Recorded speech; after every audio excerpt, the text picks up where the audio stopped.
What's going on, everyone? Mr. Nostalgia here, back with another video on my second channel. While I do post original content from time to time on here, like my last video, which was a tier list where I ranked every single song from the Camp Rock duology, I also use the channel for compilations where I take multiple videos of mine about the same or similar topic and put them all together for anyone that likes to listen to these videos to help them sleep, or while they're studying or driving, whatever the case may be. Pretty sure I said a while ago that I'd end up doing this with my Camp Rock videos, and now that I have both the tier list and the review of the third movie out, I figured now would be the time to drop it. So along with the two videos I just mentioned, this compilation will contain my first two Camp Rock reviews as well. I won't waste any more of y'all's time though. Let's get things started, starting with the review of Camp Rock 1.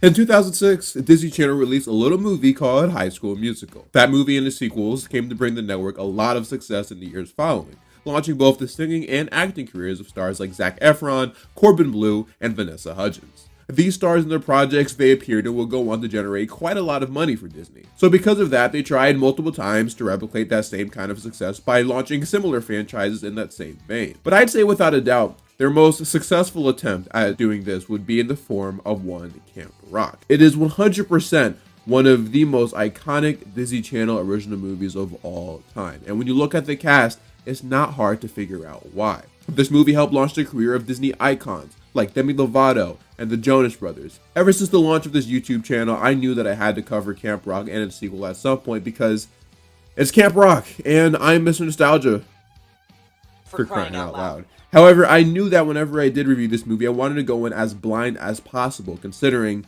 I kind of went my entire childhood without seeing it, which I know sounds crazy, but like, I promise it kind of makes sense once I explain myself a little later. So not only is it my job today to watch it for the very first time as an adult, but to also take a deeper look at it to determine if it holds up today. I'm sure it doesn't, but that's what's going to make this a fun watch. So join me, Mr. Nostalgia, as I, for the first time ever, sit through and analyze the 2008 smash hit Disney Channel original movie, Camp Rock.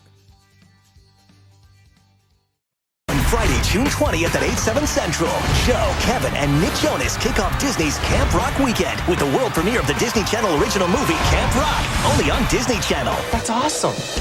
Joining Jonas Brothers are fellow Camp Rockers Demi Lovato, Allison Stoner, Anna Maria Perez de Tagle, and Megan Jet Martin. All of you are invited to chill with us. I'm gonna have so much fun. Camp Rock! Disney's Camp Rock weekend. It all starts Friday, June 20th at 10 a.m., 9 a.m. Central. Camp Rock premiered on Disney Channel on June 20th, 2008, premiering to 8.9 million viewers. It is currently the third most watched DCOM of all time, right behind High School Musical 2 and the Wizards Waverly Place movie. Talk about good company. The cast consists of people that were mostly already in the Disney world to begin with. A lot of people don't remember this, but Demi didn't actually get her start on the network from this movie. It was actually this little series called As the Bell Rings. Allison Stoner had a recurring and main role in both Sweet Life of Zack and Cody and Phineas and Ferb, respectively. And the Jonas Brothers, Nick, Joe, and Kevin were already making music under the company for about a year at this point. But this film was used to bring them and everyone else in this movie into a new realm of popularity, something that I'd say worked out very well in their favor. And then we have Rashawn Fagan, who later got a role in Shake It Up, most likely thanks to this movie. It is directed by Matthew Diamond, someone who has his fair share of Disney Channel credits, like directing episodes of That's So Raven and Phil of the Future. Oh, Nostalgia, I can't believe you didn't mention that he also made Here Is Everything He Has Ever Done, Leave Me Alone. Camp Rock centers around 14-year-old Michi Torres, and wow, this movie has literally the most Disney Channel original movie opening I've ever seen. Can we just break this down real quick? She wakes up to the tunes of her own music that we as an audience then hear. Then when she takes her covers off, she's just instantly smiling. No one has ever done that. I spend the first like 2 minutes after I've woken up trying to remember my name and if I'm even human or not. But she just got straight to business. I gotta say, she did gain a couple aura points for creating her own soundtrack that she listens to as she gets ready. I was gonna fry her for all the silly stuff she's doing in this opening, but like, I can't hate on someone for having a little whimsy in their life. As you can gather, Michi is an aspiring songwriter and musician who is genuinely very multi-talented. When she goes downstairs to eat dinner with her mom, who you no doubt recognize from Waverly Place, we get this first mention of this summer camp called Camp Rock that she's been trying her best to convince her parents to let her go to by dropping clues in the way of flyers. But unfortunately, they just can't make up the money right now to send her. I know. You gotta go. Last day of school. Don't want to be late. She didn't even touch her breakfast. She's insane for that. Your mom, your sweet, beautiful mom just told you they're a little low on funds at the moment, and your reaction is to waste food? Like, what are we doing here? That y'all look good too. After her last day of school, though, Mitchie gets quite the surprise from her parents. Turns out her mom was able to get a discount because her catering company is being hired to provide food for all the campers. Must be nice living in this household. Waste food in the morning, come back home in the afternoon to a surprise. Would have never happened with my parents. Anyway, time passes and we get our first look at Camp Rock, a summer camp for kids to showcase their musical talent. Whoa! That was crazy! Why did he do that? And then we got Jose Alvarado over here showing off his drumming abilities. There's some talented kids here.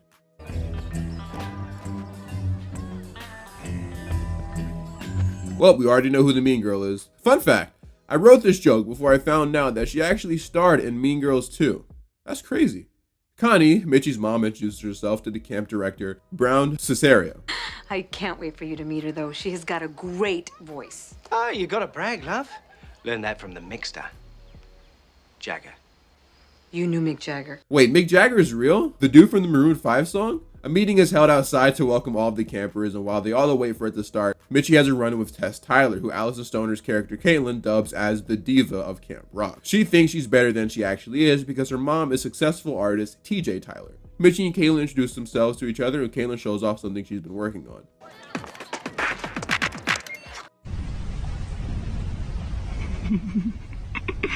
No, I can't laugh yet. I've got to hold it in. We're then introduced to the musical director, Adela Duke, who instantly brings some much needed high and positive energy into the camp. I like her, man. She's like that one teacher that you never saw get angry. She gives the campers a quick little powwow detailing what they're going to be doing at the camp, but ends it by saying the most important thing is that they have fun. She then adds that they'll be doing something quite different this year. For the first time ever, they will be joined by a celebrity instructor, who we later see as in-universe celebrity Shane Gray, played by Joe Jonas. For context, earlier in the movie we saw that the tour he and his band Connect 3 were supposed to embark on has been cancelled on account of Shane's negative attitude, especially after he stormed off of the set of the music video. The rest of the Connect 3 members, aka Jason and Nate, are played by Kevin and Nick Jonas, respectively. But like, one thing that's a little weird is that we don't really know if these guys are all supposed to be brothers or not, but there's one line specifically that made me wonder if they're related or not, and that's when they mentioned Shane's Uncle Brown as his uncle, not theirs. After doing some research, it seems like I'm not the only one confused by this, as even the Jonas Brothers themselves don't really know. The sequel apparently confirms that they're brothers, but I haven't seen it at the time of me writing this, so. Because of Shane's behavior, they decided to send him to this camp as it would be good PR. Plus, this same camp is where the three of them started their bands, not like he'll be in some unfamiliar place. Before they drive off, they tell Shane that he has to do a duet with whoever wins the final jam, something that Shane does not react to very well. Later, Mitchie and her mom prepare the burgers that'll be served later that day, as it was part of the agreement that she has to help her in the kitchen. After taking out the trash, she finds a piano in one of the public cabins and decides to play it. She's under the impression that no one is listening to her since there isn't anyone around, but what she doesn't know was that Shane is hiding in the nearby bushes outside, instantly being bombarded by a bunch of screaming girls. It's then when we get our first sneak peek of the song she's been working on, This Is Me. I definitely remember this one being played pretty often during commercial breaks and whatnot around this time, so I was pretty familiar with it already. And I figured, considering how much it was advertised, that it wasn't just some random one-off song in a scene. No, this one is pretty emblematic of the main theme of the movie, which is something we'll talk about a little later. This catches Shane's attention, so much so that he goes inside to see who it was that was singing the song, but he walks in a little too late, teasing the two characters' connection that obviously gets explored more in depth further into the movie. Mitchie heads out to an open mic event and spots Kaylin and Lola, the latter of whom actually gets selected to perform a song. This girl is tall, bruh. In real life, she's 5'10" apparently, which is nuts. It's so funny seeing her stand in between Demi and Allison. She and a few of her friends perform a song called What It Takes, and hold on, this song kind of bangs. Everyone talks about what they think they need. Yeah. Picking up a list of things, 1, 2, 3. Yeah. After she's done, she gets rightfully so applauded by everyone around her. And Caitlin says that it makes sense that she's so good, as her mom is actually on Broadway right now. Clearly, it runs in the family. But considering Broadway isn't the most lavish or popular form of entertainment out there, no one really cares about Alola's talent. It's all about the bling, according to Caitlin, which is why Tess practically runs the camp. Dumb Nepo baby. Turns out saying her name summons her apparently, and Midgie tries to introduce herself to her. But we quickly start to see what Caitlin was talking about. At first, we think that her dad is some famous composer because of her last name, but when she says that she just owns a hardware store, they start to dismiss her. It's not until she lies about her mom being the president of Hot Tunes TV when she starts to get attention. So have you met anybody? Yeah, like everybody. Last summer I was in like 3 music videos. I love when characters in movies or shows are so obviously lying, but whoever they're talking to buys it anyway. Mitchie is offered a bed and Tess in her friend's cabin, so she grabs her stuff and moves in. The girls find out that she writes songs, so they ask her to sing one of them. And so she goes with This Is Me, but stops a few seconds in thanks to her nerves starting to kick in. They do tell her though that she did a good job, which makes Mitchie excited. The next morning, she wakes up super early to get started in the kitchen and tries to leave without waking anyone up. When breakfast is actually served to all the campers, Tess asks what happened, and Mitchie just says that she's an early riser, adding on to her ever-growing list of lies. The campers attend one of the music classes, and while waiting for Brown, their instructor, to show up, have a little jam session. If the class is a rockin', I'm glad I came knocking. Mitchie gets picked to be the first to sing in front of everyone, and being consistent with her personality so far, is a bit timid to start off. When she gets a little more direction and reassurance, she starts to sing with the same kind of confidence that we saw earlier, during the piano scene. Everyone is pretty impressed by her vocal ability and are even supportive of it. That is, everyone besides Tess. After this, she immediately tries to have Mitchie join her group, but as a background vocalist, so no one can upstage her, adding that it wouldn't be a good idea for her to sing solo for her first final jam. She then tries to add a bunch of other false statements to turn her off from the idea of performing alone. And this tactic ends up working. Mitchie agrees to join her group, but says that she can't practice right now since she has to run, and doesn't specify where she's going. We see though in the next scene that she has to once again help out in the kitchen, and while she's working, she gets a visit from Miss Shane Gray, demanding to speak to someone. Not wanting to be recognized as someone who works for the catering company, Mitchie throws flour all over her face, a disguise that is actually really effective now that I'm seeing it. Shane is complaining about how he couldn't eat his breakfast this morning thanks to them not complying with his allergy sheet that was supposedly sent over by his manager. And Mitchie isn't taking any of that, so she calls him out for it. That's what I'm talking about, Mitchie. Realizing his tea has been clocked, he leaves, but not before Mitchie forces a thank you out of him.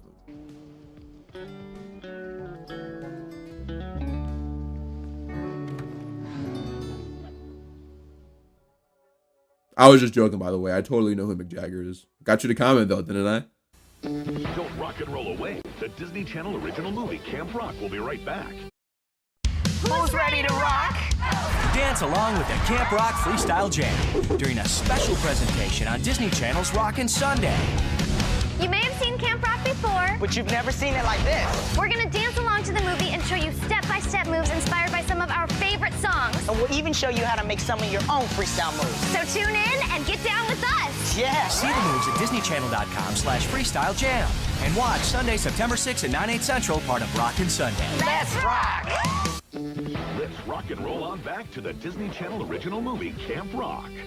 Shane grumpily and sternly introduces himself to the dance class he's supposed to be teaching and tells them to follow along to what he's about to do. They quickly scatter to their positions, and he does whatever this is. Awkward dancing must run in the family. Yeah, jokes aside, this scene is incredibly painful to watch. It makes me wonder how Disney let this air to begin with. Was the production team not aware how bad this looked? Towards the end of the performance, Jose Alvarado bumps into Tess, causing him to fall on the ground. That's crazy, my boy. I'm not gonna lie, you need to get in the weight room. Tess says a snarky remark to him, and Shane swoops in to defend him and help him. He even gives him some advice on how to transfer his drumming skills to his feet so he can improve his dancing. The first event that makes Mitchie wonder if there's more to Shane that meets the eye. One of the things that Shane is struggling with in this movie is not wanting to be kept in the same box that his label wants him and his brother's question mark to be in. He wants to branch out and try something new, both lyrically and sonically. You know, to express himself. It's more or less Mitchie's goal as well, which makes their eventual relationship that forms in the movie make a lot of sense. Unfortunately, we don't really get to see much of this though, thanks to the facade that Mitchie has been trying to keep up. Despite her immense talent, we see during her bonfire performance with Tess and her friends that she's been relegated to background vocals. This is crazy, bro. She's not even a dancer. She's for real just throwing out ad-libs like a member of the Migos or something. One thing that also starts to happen thanks to this facade is the strain that forms in Mitchie's relationship with Caitlin. Although she doesn't know who Mitchie's mom really is, she is aware of her talent and disappointed to see her sell out in a way just to fit in. A little later, Mitchie and Shane have their first real one-on-one encounter since the last time Mitchie had flour all over her face. She asked him about the song he was playing and mentioned that it's pretty different from his usual stuff. Shane takes this a lot more negatively than intended, but she quickly clarifies that she likes it. He then goes on to talk about how he only makes music that the label thinks will sell, and he's honestly sick of it. Mitchie offers up some good advice though and says that he'll never know if that type of music will sell or not unless he, at the very least, tries. And as she leaves, now it's Shane who starts to notice that Mitchie isn't like everyone else. Mitchie's double life starts to catch up with her though when Tess and Caitlin are caught in a bit of a mini food fight after she spills some noodles on her. And Mitchie tries to get in the middle of them. Man, people just love wasting food in this movie. Brown takes him to his office, and since all he asks is who threw the food first and not who really started it, Tess says that it was Caitlin, which technically is true. So, as punishment, he tells Caitlin that for the rest of the summer, she is to help out in the kitchen. This is obviously a problem though, because Mitchie also works there. So once Caitlin finds this out, she starts to see through her disguise. You're the cook's daughter. She's your mom. Oh, this is rich. But apparently you're not. Everything I do. That's crazy. She did not have to add in that extra comment. Caitlin is for real the best character in this whole movie. Shout out Allison Stoner. Mitchie attempts to explain that she was just trying to fit in, and Caitlin is not letting up. She even starts to ask questions, so that way when she tells everyone, she can give them the full story. This ends though when Connie comes in to see the mess that was made, and Caitlin walking out. After this though, she just has some of the best scenes in the whole movie. She stays calling out everybody. I love it. Warm, funny, talented. You?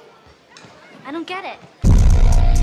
After camp, maybe we could come to visit you and your mom in China and go to that Happy Summer store.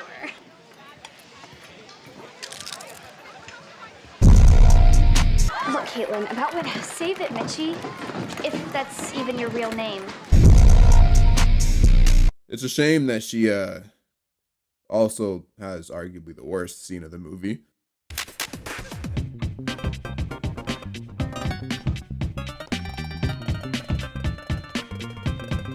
She's really good. Yo, it's funny because like she's not. I have seen this clip so many times on social media, and every time I see it, I just always hope that this wasn't actually how it played out in the movie. But wow, these were the type of beats Lil Wayne was rapping on in his last album. Out here sounding like my old Spider-Man plug and play game. One thing about this movie is that it feels like it was written by a bunch of really old people who don't have any kids, grandkids, nibblings, or friends with children that are absolutely clueless on what they were actually like around this time or what the stuff they were into was like. And they didn't even bother asking either, so they just went with whatever they thought would be fitting. Between Shane's dancing, Caitlin's beats, and this third thing I'm about to mention, the consistent misreading of late 2000s youth culture makes this movie come across like a parody. I didn't even bother mentioning Buddy from Shake It Up and his friend unironically saying holla and the teacher following suit. Really? Holla? What is this, the Big Daddy Kane album? Might as well have ended it with word or something. Got these dudes talking like do the right thing characters. This gets even worse when Tess, out of jealousy, pulls the plug on Caitlin's keyboard and Caitlin starts pressing her. And we get this in response. Okay, what is that? She said, whatever, major loser. They're being dead serious too. Look how her head recoils while doing it. She meant that. If there's one good thing that comes from this scene, it's the reconciliation of Caitlin and Mitchie. Caitlin even shares some interesting lore. She actually used to be friends with Tess back in the day, but not anymore clearly. Tess doesn't like competition, and she felt I was. Why? Ain't nobody scared of them cool math beats. With her, there could only ever be one star, which is herself. So considering this is the case, the same is likely to happen to Mitchie. But considering she's in a little too deep at the moment, she can't quite back out now. Matter of fact, she has to now leave to go rehearse for the final jam, despite her enjoying the conversation with Caitlin. Meanwhile, in the B-plot, no go-backs. Yeah, no go-backs. It's like the golden rule. No, dude, the golden rule is tell the truth. Dude, then it can be like the silver rule. Why is it the silver rule? Okay, fine, the copper rule. You can tell the only reason why these characters are getting this much screen time is because of who was playing them.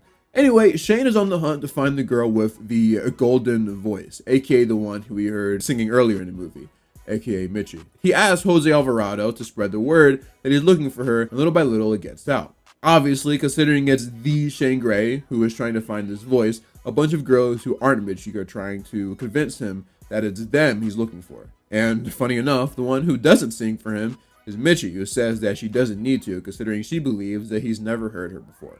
One thing that has been brewing between them, though, is a relationship that I said will happen earlier. A few scenes ago, Shane showed her a song he's been working on to see if she had any feedback, since the two share similar mindsets on expressing themselves. So it adds up that the two would start to spend even more time together, this time while out on a boat. They get on the topic of how Shane actually just puts up a rock star image to keep the posers away. I'll let that one slide. They used to say posers all the time on Zeke and Luther, so watch my video on that, by the way. Shane says that he acts like that to distance himself from anyone who might be only interested in the optics that come with being associated with him. And like, I can get that to some extent, but that doesn't really explain why he got kicked off his music video set. There's no reason to act like a joke when you're around your personnel and brothers ? So while I'm sure he's not a jerk all the time, he's still definitely kind of a jerk. The conversation starts to get flipped onto Mitchie though, when Shane asks if, considering who her mom is, the same happens to her. I feel like it's definitely this moment when she realizes how bad she's messed up. This whole time she's been preaching to Shane this message about authenticity. Meanwhile, she hasn't been doing that herself. And one of the reasons why Shane feels like he can open up to her is because of the fact that he believes she isn't fake. And while in that sense we know that she isn't, she's not exactly innocent either. After this, to surprise everyone, Shane brings in the rest of Connect 3 to perform a song they've been working on. That song being Play My Music, one of the songs I definitely remember hearing on Disney around this time. And it's probably my second favorite from this movie. Hey, look at Kevin, man, hitting this patented Kevin spin. Love to see it. You know what I don't love to see though? The scene that occurs immediately after this performance. See, for context, right as they were leaving to attend this performance, Mitchie refers to Connie as her mom, unknowingly in the vicinity of Tess. Now that she knows who she really is, she used this to expose her in front of the other campers. Hey, Mitchie, tell us about your mom again. You know, if Mitchie was smart, she would have used this as a perfect opportunity to make a yo mama joke. Oh wait, her mom is rich and famous. Never mind. Not much you can really say after that. Unless you wanted to be like, oh yeah? Well, I heard your mom was on the Epstein list. I didn't even notice this the first time around, but Mitchie's mom is like right there when all this goes down too. Mitchie confesses that she lied about her mom being the president of Hot Tunes, and instead reveals that she's the cook. To make matters worse for Mitchie, Shane then starts letting her have it. Shane. You were lying all summer. All summer? It's been like 3 days, my boy, chill. Shane says that she's just like everyone else, despite him at first liking her. He believed that she was lying only to get close to him, and everything she was saying about believing in his music was cap. And I can't really blame him for thinking that way either. See kids, that's the thing about lies. They might get you out of a small little problem or two temporarily, but the more you do it and the longer you do it, eventually you're going to find yourself in a bigger hole than you were before. Ooh, hold on, let me write that one down in case I become a parent. Who am I kidding? I ain't having kids. Tess overhears Shane talking to his uncle about how he can't get Mystery Girl's song out of his head. And once she hears him sing it, she puts together that this whole time he's been really looking for Mitchie. Remembering she still has her lyric book in her cabin, Tess goes in there and looks for This Is Me. This is real. This is me. I'm exactly where I'm supposed to be. Why does it sound like she's reading with like one finger over each word? Later, Mitchie explains to her mom why she wanted to cover up what she really does for a living, saying that she just wanted to be popular for once. See, back home, she only really has one friend, someone we saw earlier in the movie. Connie says, though, that she doesn't have to pretend to be someone else, because who she already is more than enough to win people over. I mean, I guess. You know what, though? I will give her credit. She does something that I wasn't even expecting her to do, and actually stands up for herself when Tess starts talking smack to her. But she doesn't just do this for herself. She stands up for everyone that Tess has ever been mean to, calling out the fact that although she might not come from money, she is 100% a better person than her and doesn't have to put others down in order to make herself feel good. And Tess doesn't really have much to say in response. All she does is tell Mitchie that she's out of the group, as if that needed to be said. But that might not be much of an issue, as Caitlin says that they'll just make their own group. As the final jam continues to grow closer, we see the stark contrast between Mitchie and Caitlin's group and Tess's. While Tess is stressing out her partners, we see some real UNITY between Mitchie and hers. Things are going really well between them all, and it seems like they might have a lot of good momentum going into the next jam. But of course, in classic movie fashion, right as things seem to be rolling, Tess accuses Mitchie and or Caitlin of stealing her charm bracelet. And considering that Mitchie does have a past with lying technically, and doesn't have any proof that suggests otherwise, once he finds the bracelet in the kitchen, Brown bans the girls from competing in any camp activities until the final jam. Later though, Mitchie comes up with not just an idea, but also a bit of a loophole. One that we don't see until further in the movie, though I think you can guess what it is, even if you haven't seen this before. The night of the final jam has arrived, and while Brown is welcoming everyone in, we see something happen behind the scenes that's been brewing for a long time. Throughout the entire movie, Tess has been non-stop berating and disrespecting her supposed friends, Peggy and Ella. And after one more comment is made about them being amateurs, both of them decide to speak up for themselves and tell her that what she's been doing just isn't right. And they actually end up leaving the group. Stop telling us what to do. You're the one who's ruining everything. You're too intense all the time. This is what the Clippers told Chris Paul before they sent him home. Back out front, Connect 3 is introduced as the judges for the performances. And the first group to go up on stage refer to themselves as the Hasta La Vista crew. And as it turns out, Ella actually joins them last minute. Later, Tess gives her performance of the song 2 stars, which is just kind of okay. But what is interesting is that we see Tess's mom, TJ, for the first time in the audience. And at first, she is genuinely paying attention, but at some point she gets a call, and of course, this is when Tess takes a glance at her.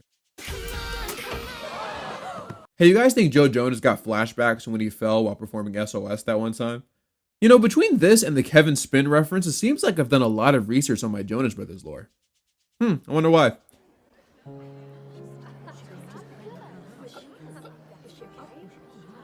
Nah, that's what you get. Ain't getting no sympathy from me.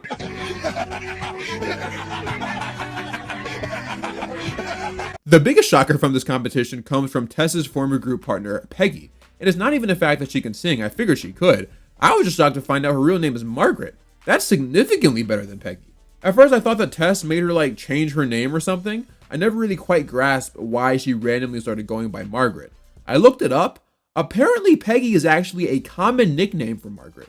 Maybe I'm tripping, but like I feel like there are very few kids that actually understood that on the first try. Anyway, she kills it. The song apparently isn't actually sung by her though. It was Renee Sandstrom, so shout out to her. Definitely one of the better songs on the soundtrack. The lyrics are very fitting, mainly covering the topic of forcing yourself to stand out and shine amongst everyone else, even when there are some people that want to silence your voice. Everyone really loved her performance, as you can tell from the applause. But what's really surprising is when Tess, out of all people, also gives her much deserved props. It seems like what happened on stage really humbled her. I wish we could have seen more of the transformation to really get a better grasp on what it is exactly that made her change, as I do think it would have made for a good scene. We understand that her character's actions are likely influenced by some neglect from her parents, more specifically her mom, but to maybe see a subplot with her where she's struggling to live up to her mom's name and feeling pressured or something would have made me more accepting of this most likely. But it's not a big deal. It's now though when we see what Caitlin and Mitchie were cooking. When Connect 3 go off to cast their votes, the final jam gets interrupted. We'll check you in a minute. Yo, was Vecna coming or something? Why did it sound so scary? Turns out Brown wasn't being genuinely mean. He had an idea that Mitchie and Caitlin were innocent, but didn't really have anything to prove it. So he repeated after the final jam like 20 times in order to get his point across. He applauds the girls for picking up on his clue and tells them to, well, rock it. So Mitchie gets on stage and starts belting out the lyrics to This Is Me, accompanied by a fully produced background track that we can only assume was engineered by Caitlin. She catches the attention of everyone in the audience, but it's Shane that really takes notice of her because he's finally found his girl with the golden voice. And he uses this opportunity to mend his relationship with Mitchie and even incorporate his own lyrics that he made that, unbeknownst to him at the time, were actually about her, since all he had in his head up until this moment was her voice, not her face. Man, you all seen the movie. You're the voice I hear inside my head, the reason that I'm singing, I need to find you. Man, this song slap. I'm putting this at the top of my certified bangers playlist. As great of a performance as this was, rules is rules, and so considering this technically wasn't a part of the final jam, it wasn't eligible to win it. It does, however, go to my girl, Margaret Dupree. That's what I'm talking about. Congratulations, Peggy. Alright, y'all gotta stop calling my girl Peggy. It truly is a bottom tier name. Sorry to any Peggy's out there though. Peggy Carter, Peggy from the Discovery Card commercial, y'all rock. I just don't love your name. You know what I do love though? This song that they sing at the end of the movie, aka We Rock. The song that I always viewed to be more or less the theme of the movie. Everybody and their mama is involved with this one too. This dude trying to get all the screen time he can, acting like he's the third main character. You're not Allison Stoner, little bro. They got this dude all the way in the front. Relax, you had like one line. Might as well have had Jose Alvarado out there. All right, now he's just starting to tick me off. He's probably thinking, I don't know if they're gonna bring me back in the sequel, so I'm gonna go all out. So if there's one thing I've learned in the past 2 videos that I've done on this channel, this one and Princess Protection Program, is that Disney Plus is low-key trash. Both PPP and Camp Rock have secret endings or post-credit scenes that I guess you could see in their DVD versions or something, and neither were on the Disney Plus versions. But this one mainly centers around more or less all the girls from the movie linking up again after camp to record some music in Caitlin's homemade recording studio. It's crazy too because we get a whole song from this called Our Time Is Here. And it's low-key the worst song from the movie, but I thought I would point it out anyway, because there's a chance a good portion of you have not seen this. I do really like the concept of them all being friends and seeing each other in between camps though. I would like to assume the camp itself is not insanely far from their houses, so it's not unrealistic to say that they did this from time to time on weekends or something. Either way, though it's not technically the end of the movie and it really is more of a bonus scene, I do think it was a nice interlude between this and the second movie. Thanks to all the clips and memes I've seen about the movie, prior to me watching it, I kind of put together in my head what I'd likely think about it, especially since I've seen a lot of decomps at this point. Some of them do have their own identity, of course, but for the most part, a lot of them kind of feel the same, just being real. I say all that to say that Camp Rock is basically the exact movie I expected it to be. I always kind of had a thing as a kid where if an actor that I cared about wasn't in a Disney Channel movie, then I probably wouldn't watch it, which is the reason why I just never cared to look at this one. Not to mention I just wasn't into musicals or musical adjacent films. And although I don't feel like I missed out on anything that would have drastically shaped my childhood, I could definitely see why this movie holds a special place in a lot of people's hearts. I don't think it's a bad movie, even when comparing it to other Disney Channel originals.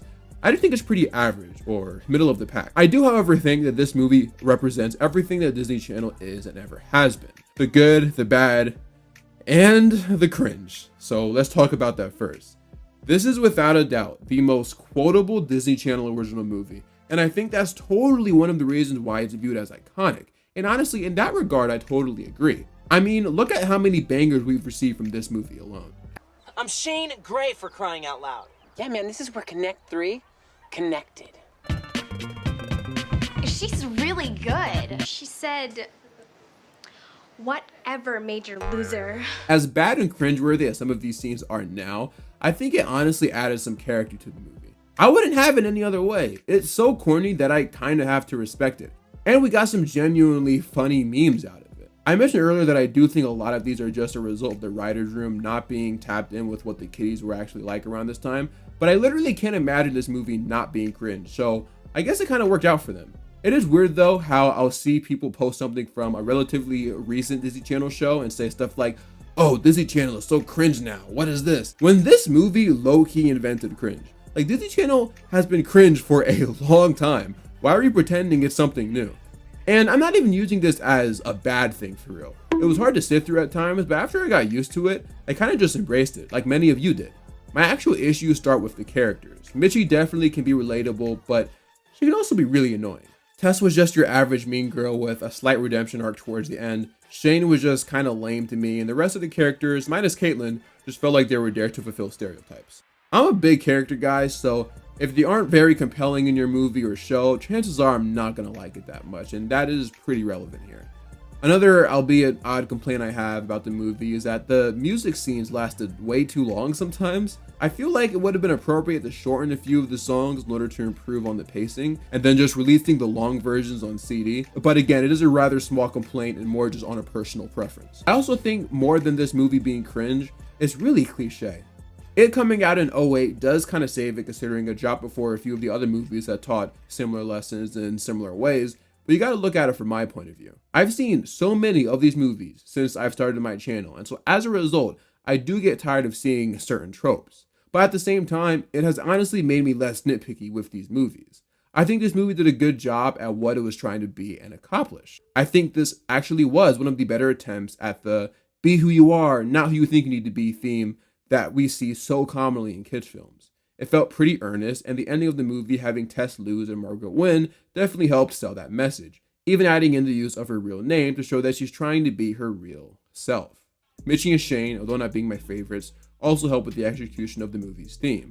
They're kind of on opposite ends of the same spectrum. Shane's got it all, but in the midst of all the fame and attention, is trying to reveal more and more of his real self because he's tired of just doing stuff that sells. Mitchie, meanwhile, is trying to make her way to the top where Shane is and believes that putting on this facade will help her, but in the midst of that, starts to lose the great qualities about her that made her stand out. At the end, we see that once both of these very different characters started to express themselves, their real selves, that's when they felt the most free. It's a message we see a lot, but hey, it is important. And then lastly, I really like the concept of the movie. It's like X-Men Evolution, but for band kids, which is fun.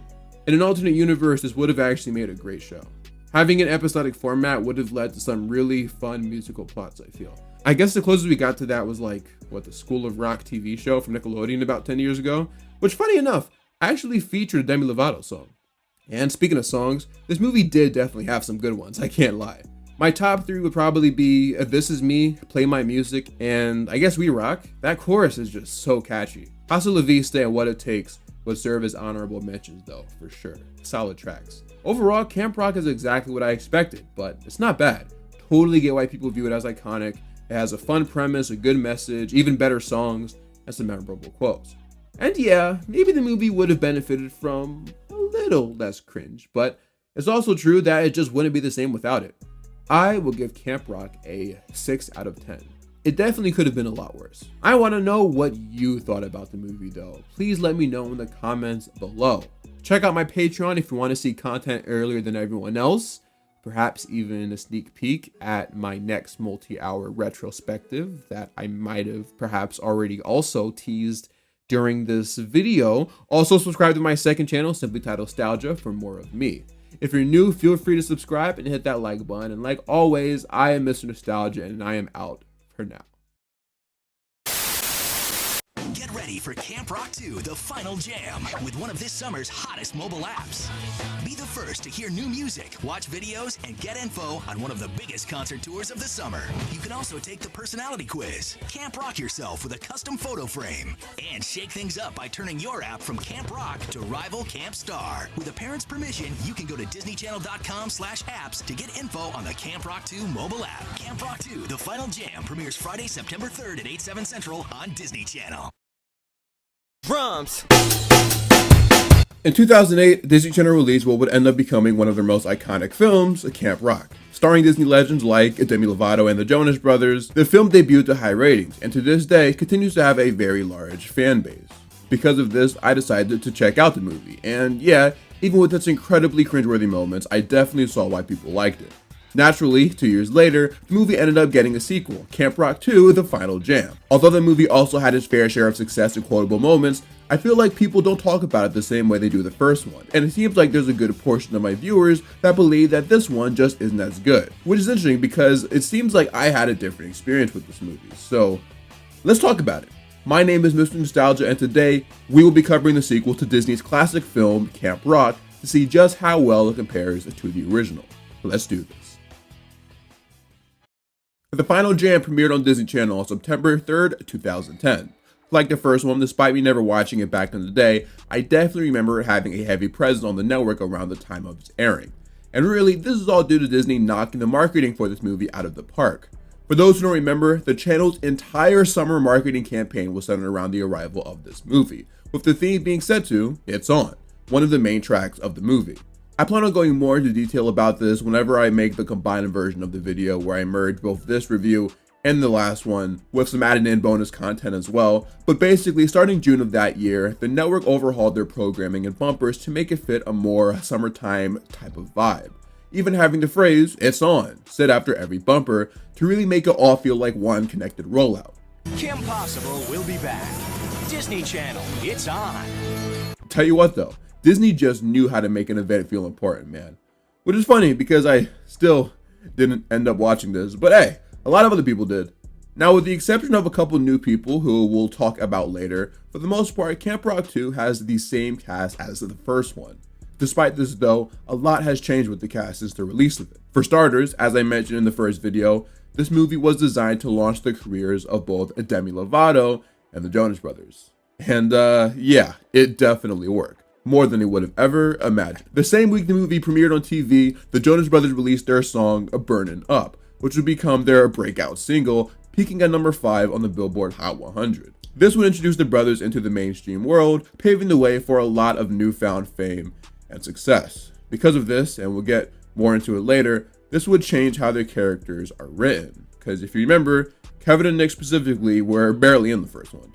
Nothing much changed for Demi in terms of how Mitchie's character was written, as she was already the star. But it is worth noting that her career took off as well, thanks to hits like La La Land, Here We Go Again, and This Is Me from the first movie soundtrack. Not to mention she became the star of her own show, Sunny with a Chance. Obviously, making the sequel after all the success of The Stars made a lot of sense. But is it a worthy successor to the original? Well, let's find out. The movie picks up about a year after the first one, as Summer is once again upon Mitchie Torres and her mom, Connie. Nice, I'm glad they brought her back for this one. Mitchie's ecstatic over not only spending time at the camp again, but also seeing Shane for the first time since last summer. Naturally, being a part of a band as big as Connect 3, Shane hasn't been able to do much communicating with Mitchie aside from texting. Connie worries that this might become an issue for them, but Mitchie says that everything will be fine, and nothing will make her lose focus. However, after saying that, Mitchie loses her focus, and starts zeroing in on a sign titled Camp Star, which presumably belongs to a new camp that was not there a year ago. This is especially worrisome because it's just right over the lake from Camp Rock. After they arrive though, Mitchie doesn't spend too much time thinking about it. This is due to her running into Caitlin and all the other girls that she became friends with over the previous summer. Except Lola, I don't really know what happened to her. But to be honest, now that I think about it, she kind of did just disappear from the rest of the movie after she sang her little song. I never realized this until just now, but her character low-key got shafted in favor for Ella's character development. Hasta La Vista was so obviously originally meant to be her. Lola was hanging with those two other dudes for the entire movie. You cannot tell me that she wasn't a part of the Hasta La Vista crew. Turns out this was pretty much the case. The actress revealed in a TikTok that her vocals were on Hasta La Vista. So her not being in this movie, although apparently also having to do with her manager getting fired, is also a direct result of her character just straight up being phased out of the script. That's crazy. Hasta La Vista is still a banger though. That song be getting me going. Kind of remind me of that one commercial, 877-393-4448. Alright, anyway. Even Tess is here. This shouldn't come as a surprise though, as we did see her character make a shift for the better at the end of the movie, even showing her hanging out with the other girls in the movie's secret DVD ending. Surely this means her character development is gonna stick, right? Right? Meanwhile, we get to see what Connect 3 is doing while everyone else is at camp. It appears that they're having a bit of trouble with their tour bus. Is that Big Rob? No way, the legend. That guy is for real. And that's no lie. Stop, drop, and roll, and touch the flow. That's because Oliver's not properly motivated. He's not trying to get to Camp Rock before Mitchie. I mean, let's hope not. That'd be a little weird, wouldn't it? I'm just excited to finally spend some time with him. Oh, here you go. I'm not gonna lie, I thought he handed him a purity ring for a second. Back at the camp, Mitchie and company try coming up with something they can perform for the opening jam. And although she only has a few lyrics jotted down, still tries to turn it into something grander, with the help of some old friends. Baron, Sander! Hey, what's up? What's going on? Those guys have names? After we see them have a calm little jam session, suddenly the energy completely shifts, and we got a whole musical number. Like seriously, straight out of High School Musical or Teen Beach, with choreographed dancing that everybody and their mom knows. And look, the song slaps, it's called Brand New Day, shout out Spider-Man, but like, where did this come from? The original movie was not really a musical. Like, for layman's terms, yes, it was, but it was a musical in the same way that Lemonade Mouth was a musical. In the sense that every song had an actual explanation for why it was being played. It wasn't spontaneous. This is the definition of spontaneous. They're going full on Lazy Town here. I don't know why Lazy Town was the first example that came into my head. I will say, they kind of eaten these scenes up though. I'm not a musical person, but this low-key did impress me. It's just really jarring when you compare it to the first one, because the first one was not like this at all. So watching these back-to-back was really weird. But just thinking of this only as a movie and not a sequel to one, this new direction is kind of working for me right now. What a way to open up the movie. Oh, also Frankie Jonas is in the movie now. Okay, sure, why not? While Brown is up on stage giving a nice little powwow, which formerly was done by the other woman from the movie, I guess she got fired, he gets interrupted by Connect 3, who are arriving to the camp, and listen to what he says. Rockers, my nephews, and Camp Rock alum, better known to the world as Connect 3! He says, my nephews, which means that Connect 3, even if they aren't brothers, are at the very least related. But I'm fairly certain that given the popularity of the Jonas Brothers at this point in time, they just felt it was easier to make them brothers in the movie as well. Whoa.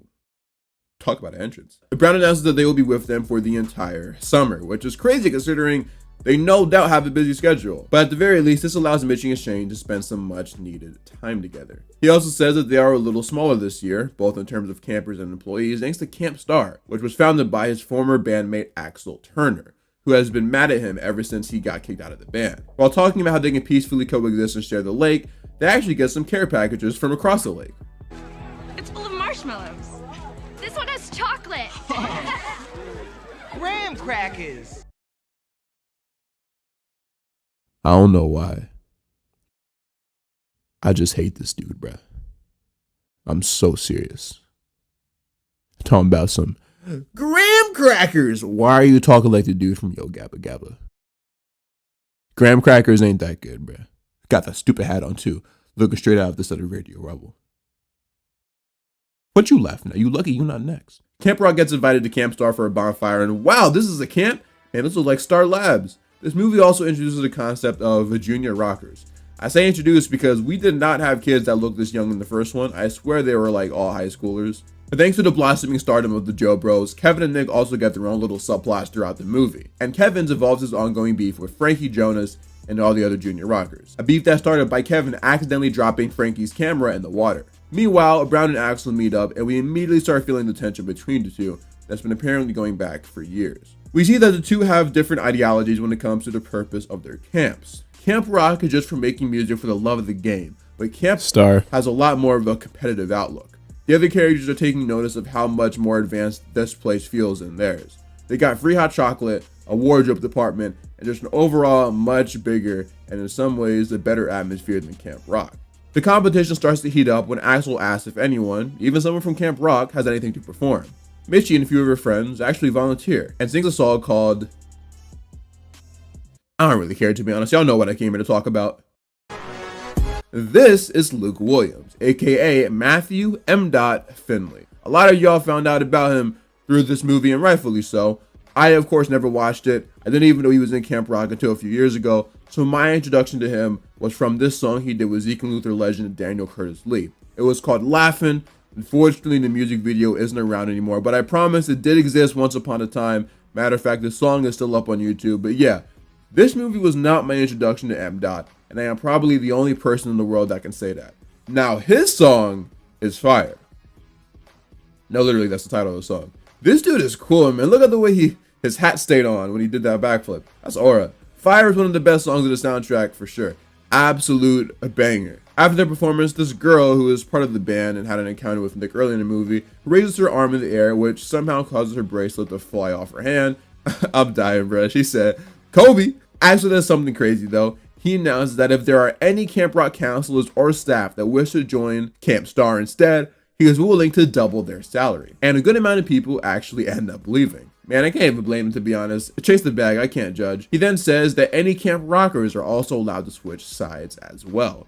To avoid losing too many people, Brown tells everyone to get on the boats that took them there. Before Nate or Jason, whoever Nick is playing, gets on the boat, he has an encounter with the girl that assaulted him with her bracelet. She's very apologetic over what happened, and yeah, in case you couldn't tell, this is the plot that they chose to give to Nick. I really don't feel like covering this plot, man. One of the things that I definitely feel puts a damper on this movie's quality is that it just feels way too overstuffed with side plots, making it feel more like an episode of a TV show than a movie. Turns out Axel Turner is her dad, which of course is only going to make things complicated from this point onwards. Meanwhile, Mitchie has a one-on-one encounter with Luke.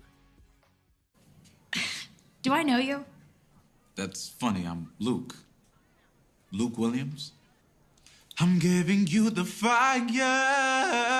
Oh, all right, relax, bro. You ain't do all that in the song. That man said, almost started reaching for my waist. All right, jokes aside, Mitchie start. Wait, hold on, I got one more. If this dude tried to hit her with the Orlando Brown.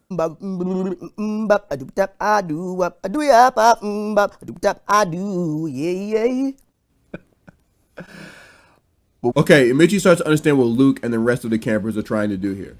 Thanks to their leader, Axel, Camp Star believes that this is genuinely their shot at the big time, and so they're taking everything really seriously, a little too seriously. Mitchie says that no one from Camp Rock would even think about joining their narcissistic, overproduced ego factor. Guess what? My mom said yes. I get to make the switch. Oh, come on, man. I thought we were actually going to get some character development with this girl. She turned good, at the end of Camp Rock 1 for nothing. They couldn't have someone else from the first movie switch sides? That would have been a great way to incorporate Lola, I'm not gonna lie.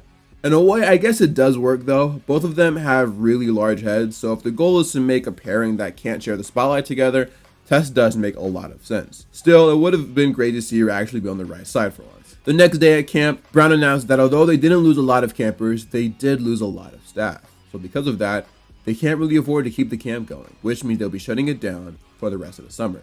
Mitchie, being the optimistic person that she is, believes that they can still save the camp. Everyone else, though, despite wanting to stay at the camp, can't really see how they can make that happen. Still, though, Mitchie is adamant that there is in fact a way. We can't back down. No, I can't do another song right now. We'll go pick it up after the commercial break. Don't go away. We'll be back with the Disney Channel movie. Real quick, today's video was sponsored by me, actually. Yeah, I'm the sponsor. No, but seriously, if I can just talk to you guys for a few seconds, don't skip, it's very important. This is the last video I'm going to be posting on my YouTube channel. Okay, now that I have your attention, some of you may know this by now, but I am very deep into the process of making my next multi-hour retrospective, which centers around the Jonas TV show from 2009. That's why I covered Camp Rock 1 and 2 on my channel. That's even why I covered Princess Protection Program, because there's a dude in that movie that later appears in Jonas. Yes, I faked y'all out to make you guys think I was going to review Sunny with a Chance instead. Point is, I wanted to use this time to tell you guys that if you want a sneak peek of the video, as I complete sections of it, I will upload them to my Patreon account. So if you want to see it before everyone else does, feel free to check that out. It will especially come in handy for when the video gets copyright claimed and I have to wait like a whole month just to make it public. But yeah, for any Jonas Brothers fans out there, I am very excited to release this video. I've done a lot of research on not only the show, but also the band as a whole. Part of the reason why I chose this show specifically is because of the fact that I knew next to nothing about the Jonas Brothers, and so I wanted to use this as an opportunity to familiarize myself with their music and lore. I thought it'd make for an interesting project and something different when compared to my other multi-hour retrospective. So if you're interested, it'll be coming out soon on YouTube, but also the Patreon is right there just in case. Also, I wanted to bring attention to my TikTok account that I now have. I plan on uploading exclusive content there too, as it allows me to get my thoughts on certain topics across without having to make an entire YouTube video. So if you're on TikTok and want to see more content, the option is there as well. And once again, thank you Mr. Nostalgia for sponsoring today's video. Now back to the show. We're back with the Disney Channel movie. Okay, I'm ready now. Mitchie breaks to another song, this one being called Can't Back Down. And it's about how they can't back down. She said, sit back down, LeBron. I'm still singing. I want to hate so bad, but I kind of like this scene. I don't know what it is. I think maybe after watching so many similar movies for my channel, I've become much more open-minded to musicals. I think for this movie in particular, the camera work is just so much better than the first one, which was probably a change I had to make considering the musical sequences are a lot more intricately choreographed. It's so pleasing on the eyes to see everyone doing the same exact thing. Are you happy now, aren't you? A couple minutes ago, you was trying to make an escape. I ain't forget. You know what's funny? I remember seeing this thing where Camp Rock was originally going to go to Selena, but she passed on it because she knew that Demi would end up getting it if she said no. And like, I'm really glad that did not end up happening. Demi is just head and shoulders above Selena vocally, man. Don't get me wrong, Selena has some bangers, but Demi, yeah, she was built for this. Anyway, basically everyone from the first movie that returned for this one have volunteered to be counselors, and Brown accepts their offer. This ain't breaking child labor laws? They start handing out everyone's assignments, and Kevin gets stuck with all the kid campers. Really? This just means that everybody thinks that you have the leadership skills, maturity, the intelligence. Think I'm intelligent? No. Probably the funniest scene for both movies, to be honest. Great delivery from Nick. Caitlin is in charge of dancing. Makes sense. Y'all remember how Allison Stoner was moving in that Missy Elliott video? Looks like Shane is in charge of guitar lessons, and Mitchie is just doing a little bit of everything, overseeing the whole camp. But considering the huge weight of responsibility that she now has to take on, some things are going to go a bit unnoticed. This isn't working. The kitchen is a disaster. Yesterday, I ordered 50 pounds of black beans, and they delivered 50 cases of beach balls instead. I hate this dude, bro. There's just something about him. A little by little, those things start to improve. The issue is, though, Mitchie is spending so much time trying to organize everything that she hasn't been spending much time with Shane, someone who agreed to stay at the camp the entire summer, more or less, for her. Every time they try to link up, Mitchie gets pulled away in order to handle something. And as you can imagine, Shane is starting to feel a certain way about this. Man, I'm writing this video and my Jonas video around the same time, so I've been struggling really hard not to just call this dude Joe. Bear with me if I let it slip every now and then. Later that night, a few of the Camp Rock guys are talking about Camp Star and how they wish they had the opportunity to show them up the night they performed Fire. They never really did get a fair chance to clap back at them, but Caitlyn believes that if they did, then there's no way Camp Star would have a chance. This leads Mitchie to get one of her patented great ideas. And I mean that loosely.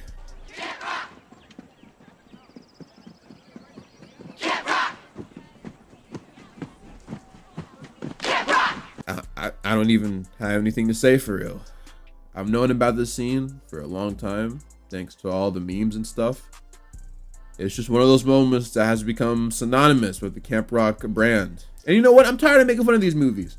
It's so easy to do so, but it just wouldn't be Camp Rock or Disney Channel in general without scenes like this. This is iconic. I will say though, did Mitchie beforehand just huddle everyone up and be like, okay, y'all, so what we gonna do, right? We're gonna paddle across the lake. We're gonna march and move our arms from side to side. Sit down, boy, I'm still talking. Like I said, we're gonna march and move our arms from side to side like we do in the Arab Buddy dance. Then I might even hit him with a little smirk like, yeah, we're here. Got a problem with that? All whilst chanting Camp Rock. That's gonna really show them. And they're all like, okay. However, gotta hand to them. The scene that comes after this is probably my favorite out of the duology.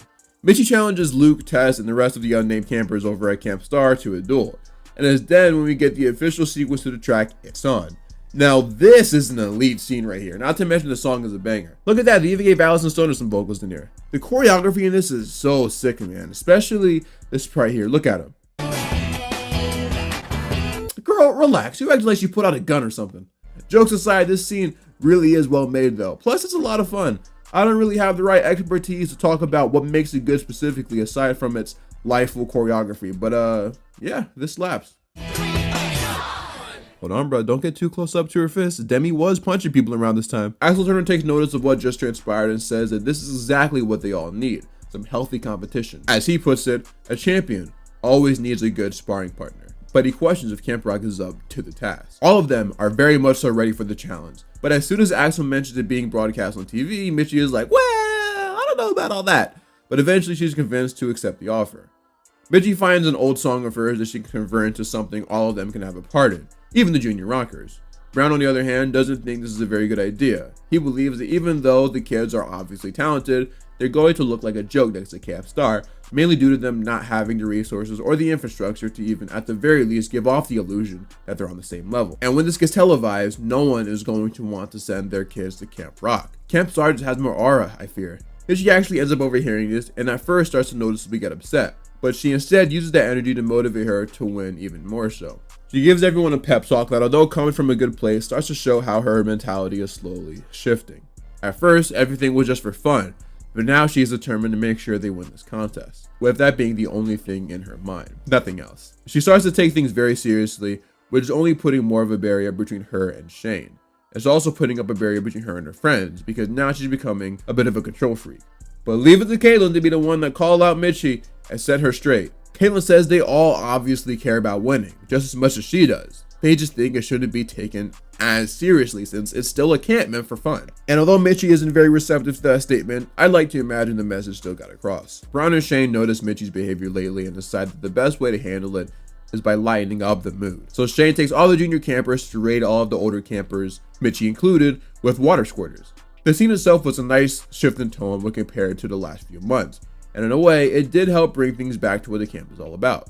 Fun. Shane then tries to, once again, spend time with Mitchie. Realistically, she could use the break, so he offers to take her on a moonlight picnic, but she declines. I was thinking, wow, wouldn't it be nice to have a little fun?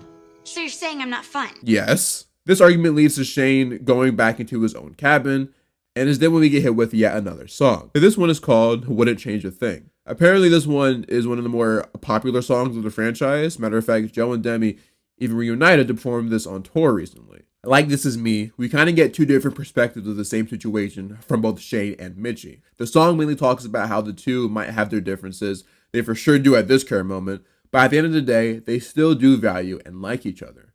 They're just hitting a bit of a rough patch. It happens to the best of us. Apparently it happened to them in real life too, so hey. Mitchie wakes up the next morning to see that everyone, from the campers to the counselors, have seemingly locked in on getting all of their stuff done. All of this being led by Shane. He even made a new arrangement for them. We then get introduced to yet another song, this time being solely by Connect 3. The title of it is Heart and Soul, and it's mainly about how you can be a rock star even if you don't have everything that the greats have. One of the best parts about reviewing a movie like this, though, is that I don't have to go into the specifics of the lyrics, because, like, y'all have likely already seen this movie. Song slaps though, plus the sequence is really cool. Later we get a montage where we see Mitchie and Shane do actually get the chance to spend time together. Canoeing, picnics, and just some good old overall one-on-one conversation. Can't say that Nate is going through something similar with his little love plot though. Throughout the entire movie it's obvious that he has a crush on this Dana girl from Camp Star. Unlike everyone else there, she does seem to be pretty genuine, even given who her dad is. The thing is though, Dana is making it very known at this point that she likes him, but Nate, despite feeling the same way, isn't really given that same energy. Can't say I blame him though. This girl wrote his name on her arm with permanent marker. What is she, like 9? This is some like 4th grade activities.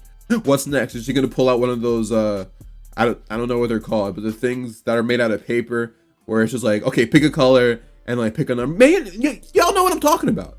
This becomes a much bigger problem when Dana more or less calls him out on the fact that she's doing all this stuff, like meeting him across the lake, but he hasn't even shared any info about himself. So, realizing he can't fumble this opportunity, he goes over to Camp Star and performs this song called Introducing Me. And I hate it. I mean, this dude starts talking about his toenails and stuff. This song is trash. The worst part about it is that he just keeps going and going and going. Girls don't even like this, bro. Have you not seen the Barbie movie? She should have high-key dumped him after this. Horrible track. Kevin and the junior camp do some spying on Camp Star to see what they're cooking up, and when they come back they report what they saw, which was unfortunately for them a great performance. The one thing they do spot though, that they might be able to use to their advantage is the fact that only Tess and Luke are singing. This means that they really don't have to go all out and incorporate everyone from the camp. Even Ella and Margaret mentioned that makes things so much easier for them. Because if it really does just come down to Luke and Tess versus Shane and Mitchie, well, Shane and Mitchie should have that in the bag. Mitchie doesn't like this idea though, because everyone else also worked really hard so far, and they deserve to shine as well. But Caitlin says that if it means getting the win, then she and Shane basically have to do it. Plus, it's not like their hard work will go in vain. After all, they did save the camp, so Mitchie agrees. The day of the competition is upon us, and Camp Star is introduced on stage first. Yes, them don't want to contest, we recognize we the best that can be. Why is he rapping like Lauryn Hill? Anyway, the song they performed was pretty decent. It's called Tear It Down. Has some nice little dance moves accompanied with it. Very nice, very nice. The one consistent thing that's happened between the two though is a constant bickering. On stage they get along fine, but all they did was argue off of it, as you would imagine. Their egos were just far too large. Unfortunately for Camp Rock though, it appears that it truly doesn't matter how well they perform, as Axel Turner has more or less rigged the competition so that his camp gets the win. He paid to have text messages sent out to everyone everywhere telling people to vote for Camp Star, making it a miracle if Camp Rock manages to get the win. You know what doesn't really add up though? Did the writers just kind of forget that Connect 3 is famous? Specifically Shane Gray?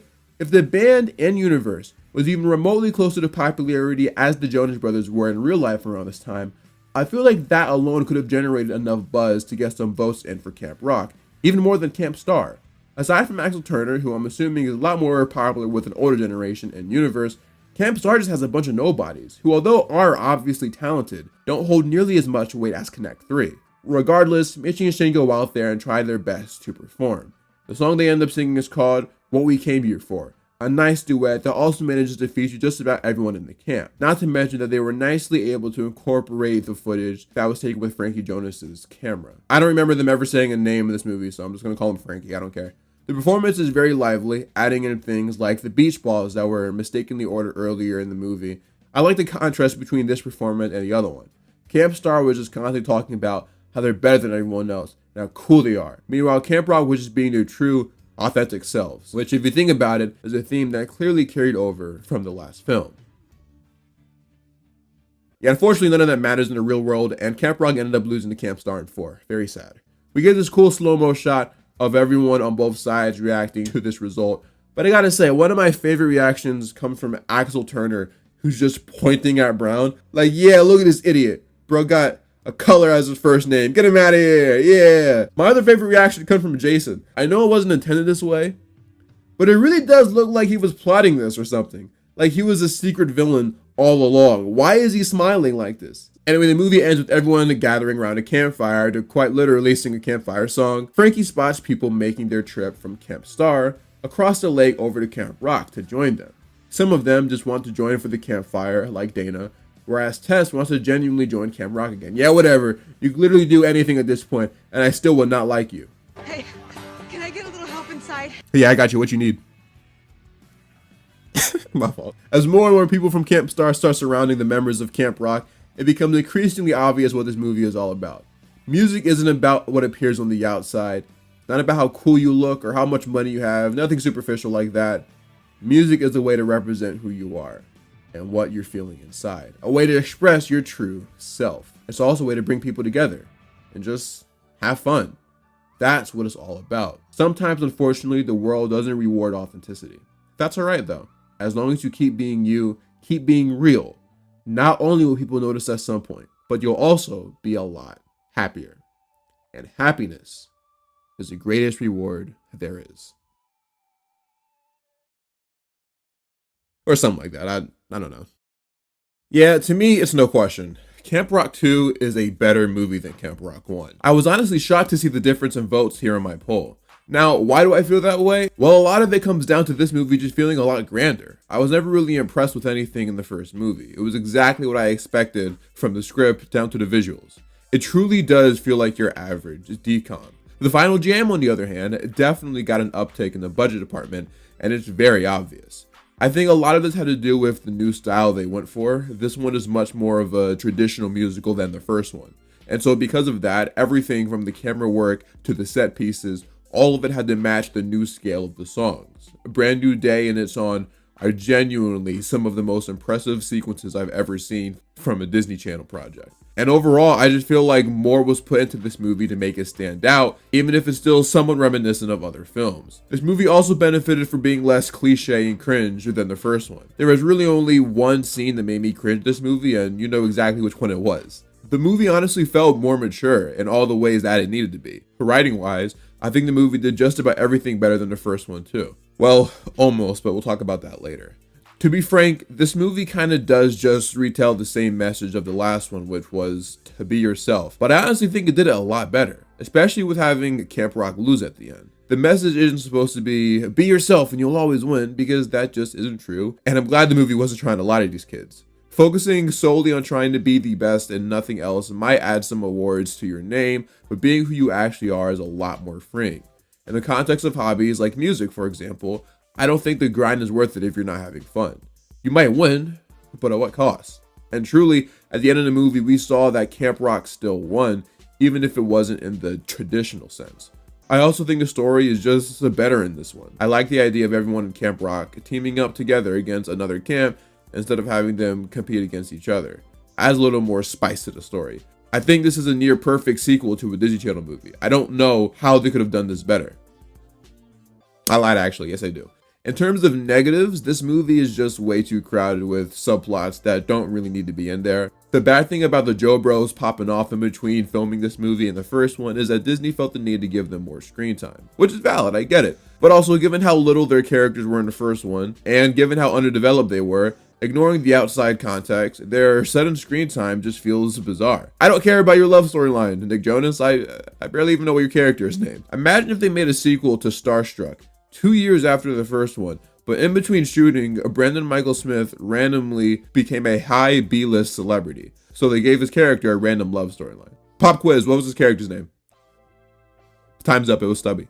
It was great that the Jonas Brothers became so successful, but their increase in screen time just did not feel natural, and I really wish it was given to the other characters from the first one that were actually important to the story. Caitlin, Margaret, Connie, Ella, Sander, Connie, Tess, Connie. Any of these characters would have been a good choice. Also, I felt like there was more potential with Luke. Like, they should have given him as much attention as Tess had in the first one. He wants to be the best, but why does he want to be the best so badly? How did he find out about Camp Star? Why did he join them? But no, instead we got a Kevin and Frankie Jonas subplot. Like, what are we doing? Just about every other character in the movie deserves the screen time that Kevin and Nick had, is all I'm saying. I take it back, bro. I just seen what this dude Rashawn Fagan wore to the Camp Rock 1 premiere he can go. Despite all this though, both the good and the bad, this one just isn't as memorable as the first one. I say this not as a critique, but more so as a reasoning as to why some might prefer the first one. I have no nostalgia for either of these films, but even I have stronger memories attached to watching the first one for the first time. It's just so quotable and stupid. The movie fixed all that, and I liked it more because of that, but there aren't really any quotable lines from it. I can't see myself making a lot of Camp Rock 2 references, you know? I gotta say, I think I do like the second one's soundtrack more. Just looking at my Spotify, I have 6 Camp Rock 2 songs versus 4 Camp Rock 1 songs, which surprised me at first, but man, they did have some bangers. Also, before I wrap this video up, why is there an I'm in the Band song in this movie? During the scene where the kids come in with the water guns, they play a song called Rock Hard or Go Home, which is from the I'm in the Band soundtrack made by Iron Weasel. That is so weird. Anyway, I like Camp Rock 2 more than I thought it would. Maybe it's just me being more open-minded to movies like this now, but a lot of it did kind of work for me. I just realized I never rated Camp Rock in my last video, so I'll probably put that at maybe a 5.8 out of 10, with this one being a 6.8. It's actually really close to being a genuinely good movie if it wasn't for the unnecessary subplots. But what I want to know are your thoughts on the film. Let me know in the comments below. Check out my Patreon if you want to see content earlier than everyone else, like my Jonas video. Also subscribe to my second channel, simply titled Stalgia, for more of me. And follow me on TikTok as well. If you're new, feel free to subscribe and hit that like button. And like always, I am Mr. Nostalgia, and I am out for now. From the hard work of rehearsals to all the action on the set. Get ready to take the stage with Disney Channel's Rock Hit. This is the road to Camp Rock 2, the final jam. What's a summer of fun without your BFF? Let's catch up with the girls from Camp Rock 2. The first scene that we did in Mitchie's cabin, where all the girls kind of saw each other for the first time, where Caitlin and Mitchie walk in the cabin doors, and me and Ella are sitting there unpacking, and then we see them. We'll scream and we'll be so excited, and that was so real because that was our first scene, and we get to actually kind of be in that moment again. Caitlin is definitely still Mitchie's loyal sidekick through thick and thin. Caitlin's the loyal backbone, moral backbone of the story. Since the first movie, I've grown up, and just coming back here and seeing how everyone's grown up, it's a true testament to how strong our bond was that we developed on the first movie. Ella, I guess you could say she became more independent. She is still very girly. She loves, dressing up, being, wearing lip gloss and nail polish and being bright and out there. She knows what she likes. She knows what she likes for someone else. Really? Nobody ever agrees with me. People notice me more from Camp Rock as the lip gloss obsessed Ella. Tess in Camp Rock 2 is quite different than she is in the first movie in the beginning. She starts out very sweet. Well, not very. I don't think Tess is capable of being very sweet. When she meets Luke Williams and all of the Camp Star crew, she just goes completely against Camp Rock and ends up over at Camp Star. Good luck. They kind of butt heads a lot. I definitely think Tess has changed since the first movie because she's grown up. It's been a year, and over time, everybody grows. Just being with the cast and talking about our characters and how they interact with each other and seeing everything come together definitely in itself is major inspiration. Keep watching for more behind-the-scenes secrets and surprises on the road to Camp Rock 2, the final jam. Camp Rock 2, the final jam. Premieres Friday, September 3rd at 8/7 Central on Disney Channel. Okay, so here we are. We got our 5 tiers right here, starting out with, you know I had to do it. Zeke and Luther tier. That means number 1, top dog, the best, absolute best songs of the franchise. We have pretty good. It's pretty good. It's not one of the best, but it's still pretty good. Then there's good, mid, and then Bucket and Skinner tier. If you know, you know. So the way that this is going to work is we're literally just going to go through each song, and I'm going to share a few thoughts on them, and then ultimately put them in the rank that they deserve to be in. What I will say is, even though every song in each tier is more or less on the same level, I will also be putting them in order as well. I know a lot of people tend to just put them all in one tier and, say that's it. But no, this time is going to be one of the rare times where order actually does matter. So yeah, that should make for some pretty interesting conversations. And by conversations, I mean conversations with myself, since there's no one else here. Anyway, to get us started, of course, we got to start out with This Is Me. I mean, it's great. What do you want me to say, man? This Is Me is probably one of the most popular songs that Disney Channel has ever had, at least when it comes to their movies. But I think it even charted top 10 on the Billboard charts, and for good reason. I mean, if you watched my video on Camp Rock 1, you know how I reacted to it. Demi Lovato is truly one of the best singers that Disney Channel has ever had. And so any song that focuses on her heavy will at least be listenable. I don't think This Is Me belongs in any other tier besides Zeke and Luther. I mean, it's more or less the theme song of the first film, and it was one of the most marketed as well. Not to mention that part where Joe comes in and he starts, mixing in his lyrics from Gotta Find You, and it's really great and makes for a really good karaoke song. So if anyone knows me in real life and wants to do some karaoke, I am totally down to use this as the song. Next we have We Rock. Now, We Rock was, I think, probably the song that I remember the most in the promos. You got to keep in mind, I didn't even watch the Camp Rock films until I made the videos on them. And so with that being the case, all of my memory that I had for any of these songs came from just the marketing campaigns. And We Rock was always something that I heard in the commercials and the promos, and for good reason. I mean, I can't really think of anything bad to say about it. One of the things I like about this song the most is how it flows, especially that chorus. It's really weird because when I'm listening to it, I can kind of just what's that thing called with color? I don't know where I'm going with this, but like the way the chorus flows, where it's like like, you know what I mean? Like, it just it feels like a roller coaster of a song, and so it makes listening to it very pleasurable. And I think one thing you'll find pretty consistent with my takes is that the songs that really embrace the Broadway elements, I think usually end up being the best ones because of how grand they feel. A song like that would probably be a little intimidating to put together. Fortunately, Disney knew what they were doing. They had some of their best writers and best performers on it as well. I mean, Demi and Joe and everyone else who had vocals on it. Between This Is Me and We Rock, it's tough, honestly. And I feel like I definitely catch a vibe singing This Is Me more than We Rock. I think I only have a couple songs over This Is Me, maybe one. I know I definitely have one, but we'll get there when we get there. The song that I have over This Is Me is definitely not Our Time Is Here, though.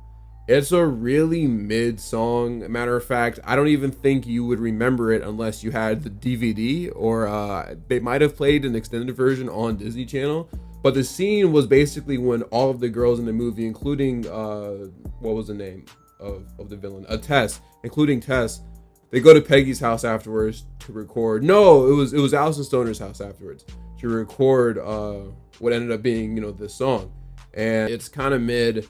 It's not horrible, but compared to the other songs that both Camp Rock 1 and 2 have to offer, Our Time Is Here is definitely not one that gets brought up at all. You know what I mean? We next have Who Will I Be?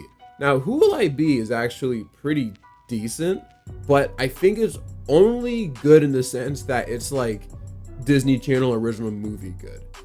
I probably wouldn't listen to this song unless I wanted to feel like I was in a Disney Channel original movie, if that makes sense. So because of that, I think I might just put it in good, but it's definitely really catchy. It really is one of the most Disney Channel original movie sounding songs of all time. Now that's a bad thing because this is a Disney Channel original movie, but yeah, if this for whatever reason came up while I was listening to music, I'd probably skip it. Unless, again, I wanted to feel like I was in a Disney Channel movie. Demi sings this entire song like how Riley in Girl Meets World pronounced the name Maya. Like the very overly pronounced, the manner of which Riley would talk in Girl Meets World. It's one of the reasons why I can't stand that show. Riley was just so annoying. It's gonna be a crazy comparison, but how Ludacris raps, his mouth is huge. You know what I mean? We can hear every word he says clearly, in HD, which I don't even know if that's possible to hear in HD. But if you could, it would be this song, it would be how Riley speaks, and it would be how Ludacris raps. I don't even know what this video has become at this point now. Why am I talking about Ludacris? Shout out Ludacris though. Now, What It Takes is a pretty good song. I think I'm just off the bat gonna put it in pretty good. I think what I really appreciate about this song is that a lot of the songs in Camp Rock kind of, it's not that they sound the same, but they all kind of have that same kind of vibe. This and Hasta La Vista and I think a couple other ones that they had in here. It definitely showed that the kids at Camp Rock all had completely different like sounds. And I really like that Disney, I don't know how much of a risk it was, considering I'm pretty sure they got rid of her character in the next movie. I guess Disney felt that she was expendable, but regardless, this song is pretty decent. Kind of reminds me of that one song from, I don't know if anyone's gonna remember this, but from Kids Bop, Sinai Rose, LOL. If anyone remembers that, please comment in the comments below. Because I feel like I've never spoken to anyone about that song before, ever. So help me feel like I'm not crazy, that I'm not the only one that remembers that song. But What It Takes is pretty good. I definitely appreciate what it was trying to do in terms of just like shaking up the sound of the Camp Rock's soundtrack. Too Cool, I feel like is kind of supposed to be bad on purpose. So yeah, not much to say about that one. It's not very good. Next we have Gotta Find You. Okay, so I don't think this is a hot take at all. Actually, I don't know like where the song ranks for most people who have seen Camp Rock. I actually think this is the most underrated song, and I think it's only underrated because of the fact that with This Is Me being a much more popular song and elements from this song being smashed together with This Is Me, it kind of completely overshadowed it. So if anyone hears the lyrics, especially like from that chorus, they're probably going to associate it with This Is Me and not Gotta Find You. But let it be known, I have very good things to say about Gotta Find You. I'm not gonna put it in Zeke and Luther tier quite, but I will put it in pretty good. Start to Party sounds like something out of High School Musical, and not in a good way. Matter of fact, it sounds like one of the songs from High School Musical that ended up getting cut from High School Musical because it wasn't good enough. It really sounds like leftovers. That's what the song, it sounds like leftovers from High School Musical. So because of that, low key might be bucking a Skinner tier. I'm sorry to what's his name, Jordan Francis. Not it. You know what song is it though? Play My Music. Off the bat, put in this in Zeke Luther. I'm gonna put it over We Rock too. Yeah, this song is a banger. So I know my top tier is looking just slightly cliche at the moment, and you have to forgive me for that one, but they picked some really good songs to turn into singles. I don't know if that's a hot take or not, but let me Play My Music over This Is Me. And I feel like it's one of the few from this entire soundtrack that I can actually like listen to as its own thing, not even connected to Camp Rock. Definitely hits hard whenever it pops up on my playlist. Hasta La Vista, I know a lot of people like this one. It's okay. It kind of, I don't know if anyone here grew up shopping at Foreman Mills, but definitely sounds like a Foreman Mills song, like on that layer underneath where you see all those like those gangster cartoon shirts. Oh, this is such a good reference if anyone knows what I'm talking about. But anyway, yeah, Hasta La Vista, it's fine. I think it's actually a little mid. You won't catch me listening to this one. I think I'd probably skip it just about every time, to be honest with you. 2 stars is pretty bad. I will say it's probably the best song out of the bad ones. Next we have Here I Am. So Here I Am is a bit of a funny song because I think it's the only one where it's not actually made by the person who sings it in the movie. I think it's made by like a middle-aged white woman or something. Let me double check. Yeah, no, I was right. Is that Fergie? No, that's not Fergie. Oh, that is Fergie. Okay. I didn't know that she was in a band with Fergie back in the day. That's kind of crazy. I'll put it in good out of respect of the vocals and the vocals only. I will say the scene is great, but I definitely think this is one of the more forgettable songs from Camp Rock. All right, time to move on to Camp Rock 2 by talking about a song that is not made by any of the protagonists of Camp Rock 2, at least. We have Tear It Down. Now, Tear It Down, I believe when I reviewed Camp Rock 2 on my channel, I think I said some pretty good things about it. It's low-key a banger, to be honest. Not even low-key. I mean, they ended up, well, like winning the final well, I mean, it was rigged, right? So I guess it doesn't really count. But hey, I think they probably should have won regardless. I remember in the video I said I like the little thing like the little dance they be hitting, you know, like because I be hitting that every time I just. All right, anyway, I just got it going pretty good. I can't lie. I just got it going pretty good. What We Came Here For. Oh, I did not like this song. Yeah, I can't believe they followed up Tear It Down with that Kumbaya type beat, bro. Or put that in mid instantly. I'll put it over our time this year though. They should have actually came out with a banger after following. Oh my goodness, that's crazy in retrospect. This is our song. Another Kumbaya type beat. You know, like wonder why you lost. Low key. I'm feeling Bucket and Skinner tier or mid. I'm gonna put it in Bucket and Skinner tier because at least What We Came Here For, I'd be okay with listening to it. This Is Our Song is just so boring. No one cares that this is your song. Walking in My Shoes is mid. Sounds like another song that got scrapped from like High School Musical. I'll put it in mid. I won't put it in Bucket and Skinner tier. It's not that bad, but yeah. It's Not Too Late. Bro, I listened to this song literally like an hour ago. I don't remember it, and the only note that I have here is nobody knows the song. So I'll listen to it again real quick, but yeah, I don't think it'll rank very high. Yeah, very mid. Put it in trash. Sorry. I'm not sorry. I don't know. No. Okay, so Rock Hard or Go Home is a very funny kind of song because I think it's the only song on here where there is not a single person from the Camp Rock cast that is on this song. You want to know where this song came from? I'm in the Band. Literally, like the band in I'm in the Band made this song, and Disney, I guess, just needed a rock song, and so they just hit up the people at Disney XD, which are probably just the same people anyway, and decided to use this one because they needed just like a filler song or something. It goes in trash automatically because like why is there an I'm in the Band song in here, bro? All right, now this is where things get serious. Is this a safe space, chat? Is this a safe space? Because I might drop probably the hottest take of this video. Brand New Day is the best song from both Camp Rock films. I'm putting it number one.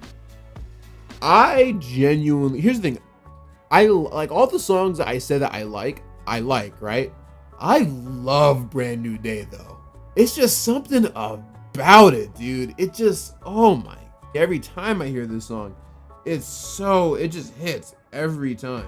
Earlier, I had kind of mentioned that any of the songs that really embrace the whole like school play elements, I think really work. Plus the scene attached to it is also one of my favorites. Brand New Day, shout out Spider-Man, is probably the most underrated song from any Disney Channel original movie. Is that crazy to say that? Am I the only one that feels this way about Brand New Day? I'm not a dancer, right? I had said that, but if there was any of these songs that I had, like if I had to learn the choreography for any of them, it would be this one, and I would enjoy it too. I would love it, matter of fact. Next up, we have another song that was very popular from this soundtrack, but Fire's good. I think it's a little overrated, just a smidge, because everyone like talks about how much they love it. It's pretty good, but slightly overrated. Like I couldn't see myself listening to this one outside of just watching the movie. So yeah, I'll put it in pretty good. Next, we have Different Summers, but I don't feel like talking about it. I want to talk about It's On instead. I'll talk about it later. It's On, Zeke and Luther tier. Matter of fact, am I gonna drop another hot? No, it's not a hot take. This song was popular. Number 2 all time in terms of Camp Rock songs. Is it crazy to say that? I don't think it is. I'm just saying. But yeah, it's one of the best songs, one of the best sequences in the entire franchise. Like I said before, the movie embracing the whole like musical aspect, especially in the second one, might have been for the best because we got some really cool stuff from it. Because if you remember, It's On was used as the theme song for all of the programming that Disney had for that entire summer, right? I like it a lot. All right, fine. We'll talk about Different Summers, but sorry, not even Demi's vocals could save this one. Can't Back Down is pretty good, but I'm just gonna probably leave it at good. No, Low Heat is actually pretty good. I forgot. Now that song's kind of fire. Wouldn't Change a Thing is definitely one of the most popular songs from Camp Rock 2, especially. But before we get into that, introducing me last, bro. I do not like this song whatsoever. Matter of fact, we're gonna get rid of this and You're My Favorite Song. Boring, bro. Okay, so introducing me, I just thought was stupid. I thought it was dumb. Like, bro was talking about like his like toenails and stuff. I'm just like, this is not how. And then it ended up working for him. It must be nice being Nick Jonas, where you can do stuff like that and it actually works out. If I go to a girl with like a guitar and start singing about my toenails, she's probably gonna call the cops. Like, oh, look at me, I'm Nick Jonas, I can get away with that. I hate this guy. You're My Favorite Song is also just not good. I don't even have, oh wait, no. You're My Favorite Song, I do have notes for that, but not many. All I really have to say is that out of all of the Joe and Demi songs, it's definitely the worst one. They have some good ones. They have This Is Me. They have Wouldn't Change a Thing, which I guess we can talk about after this. But this one's definitely dead last, dude. It's just not good. Wouldn't Change a Thing. I would actually change one thing about it. When they start off and they're singing at the same time, it doesn't work as well as they probably thought it would. It's very clunky, and normally something like this would probably affect where I rank it and if I would even choose to listen to it again. Fortunately though, chorus is kind of fire. Can't lie, chorus is kind of fire. And what I do like is that they also made a note to make songs like this one a little more mature than what we got in the last movie, just because the actors are obviously older now, so it makes sense. If it wasn't for that one thing in the intro, it'd actually probably be in pretty good. Am I gonna put it in pretty good regardless though? I'm gonna leave it in good because Who Will I Be and Here I Am are kind of lonely, you know? And then lastly, we have Heart and Soul. I think this is the perfect definition of a song that's just good, you know? If it comes up, I'm probably gonna skip it, but if for whatever reason the skip button doesn't work and I have to listen to it, I'll be fine with that. I will say the sequence that it's attached to is definitely my favorite, or at least one of my favorites of Camp Rock 2 for sure. Okay, so now we have to rank all of these basically, right? So we're gonna go through everything in each tier and see if I would move anything around. Brand New Day stays at number 1. It's On, I think, stays at number 2. And then we have the ones from the first one. I think my top tier is locked. We have Pretty Good, Gotta Find You, What It Takes, Tear It Down, Fire, Can't Back Down. I'll probably adjust these, right? Okay. I think a couple of these decisions might, ruffle up a few feathers, but I'm okay with this. I think I like this, okay? How well do you know Camp Rock? Put your skills to the test with me, Megan Martin, and Disney Channel's 3-minute game show. Play along at home as kids just like you prove they've got what it takes to become the next 3-minute game show champion. Get ready to rock with an all-new 3-minute game show, Camp Rock Edition. Watch Disney Channel's 3-minute game show. New episode tomorrow at 6:55, 5:55 Central. Only on Disney Channel. After 16 years, Disney has released Camp Rock 3, a movie that's been rumored just as much as it's been requested by fans. Granted, a lot of people wanted it to happen like a decade ago, but hey, better late than never, I guess. So considering not too long ago I covered the first 2 films, I figured there was no way I'd miss completing the trilogy. I'm interested to see how I'll react to this too, considering I haven't watched a single Disney Channel original movie made in the past 10 years. I've seen this movie has black bars now, I was getting serious, oh man. This movie mixes the old with the new in just about every single way. But the question is, did this method end up resulting in a good film? And more importantly, does the film's quality justify digging up the franchise after so many years? Well, let's find out.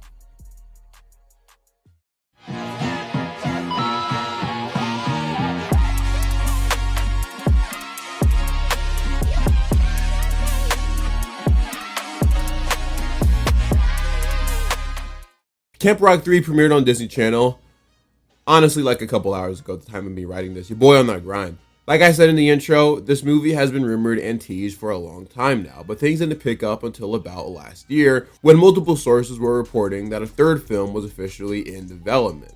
One of those sources being Joe Jonas himself on an episode of Hot Ones. Shout out Joe, for real.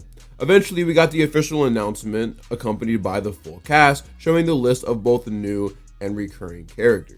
Unsurprisingly, considering the film is made for kids of today, the cast is primarily composed of new faces, but also considering the Jonas Brothers had a helping hand in producing this film, it's quite appropriate that they also have supporting roles in it. The only other cast member that was announced ahead of time to appear in this film was Connie Torres, aka Mitchie's mom. Anyway, as for the new faces, we have Lumi Pollock, Hudson Stone, Leah Monty, and Casey Trotter. Though one of the newer actors that appears in this film who you might actually recognize is Malachi Burton, who for whatever reason is in like a million Disney Channel projects. I heard there's some drama with him too, but I'm a grown man, so I won't be doing any research on that. I'm sure someone will inform me in the comments. Right off the bat, one thing I'm really glad this movie does is that it centers the central story around something the previous two haven't, and that, simply put, competition. For a brief rundown on the story, Connect 3's opening act drops out last minute, and so now with their big tour on the horizon, the brothers, yes brothers, I don't know why everyone acts like Camp Rock 2 didn't retcon that, are now tasked with finding a new opening act. And they figure what better place to look than Camp Rock. After all, it is the place where Connect 3 connected. They give a little speech in the beginning of the movie talking about how they're leaving their assistant Lark in charge of choosing which kids get selected to embark on this journey with them. It's a little funny though that Connect 3, instead of just asking any of the other in-universe bands or musical acts they surely know to fill in, opt to go to a camp filled with a bunch of teenagers they've never met to go on a multi-month long tour. Like, do they just expect everything to go right? Pretty sure nobody's label is allowing that to happen in the real world, but hey, makes for good entertainment, I guess. It's then when the main cast of the movie comes in. Leah Monty and Hudson Stone play Sage and Desi Scott. I gotta give it to the writers of this movie. They sure knew what to do to make nearly every individual facet of the film feel different than the first two. It brought in new elements to the films that just didn't exist before, like the concept of siblings being at Camp Rock. Aside from Connect 3, who weren't even really campers and weren't even really siblings in the first one, no one major in the first two films had any prominent siblings. It's something so simple that just never occurred to me could potentially lead to some interesting stories. And I'd say in this case, it does. This is a non-spoiler review, so I won't go into specifics, but the main theme of the movie is centered around competition and winning. The movie asks nearly every set of characters not only what are they willing to do to win, but if winning is all that matters in the end. It also deals with the different pressures one might face after they do potentially win. So in the case of the two siblings, are they going to let their blood and bond get in the way of coming out victorious? Especially since the movie starts with them already not being on super great terms thanks to a similar situation. Lumi Pollock's character Rosie is another one that wants to throw it all on the line if it means winning, especially after coming out of her shell and comfort zone. Throwing it all on the line, however, is exactly what concerns her, because what if she does that, but doesn't end up with a win? Is she just going to have to go back to being quiet and reserved? Other characters deal with other problems of their own, but predictably, the movie's answer to all of them is that it's not always about winning, or at the very least, you're not a failure if you don't. For them, and not to quote another famous Disney star, but the journey is usually the part that you remember anyways. Like my GOAT Russell Westbrook says, win, lose, or draw, just keep having fun. Man, I'm gonna miss him! While watching this movie, I kind of forgot it was a decom, probably because of how much different it looks than the ones I'm accustomed to seeing. So because of that, I had some really interesting predictions on where I thought the plot would go and how they would handle the whole competitive aspect. I had a prediction that one of the characters was lying about something in order to get into the other contestants' heads and gain their sympathy, or that somebody was going to get close to somebody just to gain information out of them, then use that information against them when they're least expecting it. And then I remembered this is a Disney Channel film, and well, they don't really do any of that. Silly me. Now to finally answer the question, is this movie good? Well, I went in with really low expectations, and also worth noting is that, as some of you may know, Camp Rock isn't really a Disney property I have a ton of nostalgia for to begin with. That being said, I can't lie. Y'all might hate me for this, but this might be the best Camp Rock movie. I think 1 and 2, as iconic as they are just kind of average kids films, because, well, they are, objectively. I like 2 over 1 because of how much larger everything felt, even down to them embracing a more musical-inspired style for the musical numbers, which, fortunately, by the way, they do in this one as well. But I'm being so real. This is the most surprised I've ever been by a movie I've covered on this channel. Low expectations help, but even after the initial shock wore off, I can't help but think how much this movie mogs the other two. It's not some fantastic piece of art, but it's considerably better than a lot of the other DCOMs I've reviewed on this channel. To start with the positive, I never realized how little the first two films took advantage of the setting they were in. It's like 50 different DCOMs that tell the story of being yourself. You don't have to be at a camp to get that message across.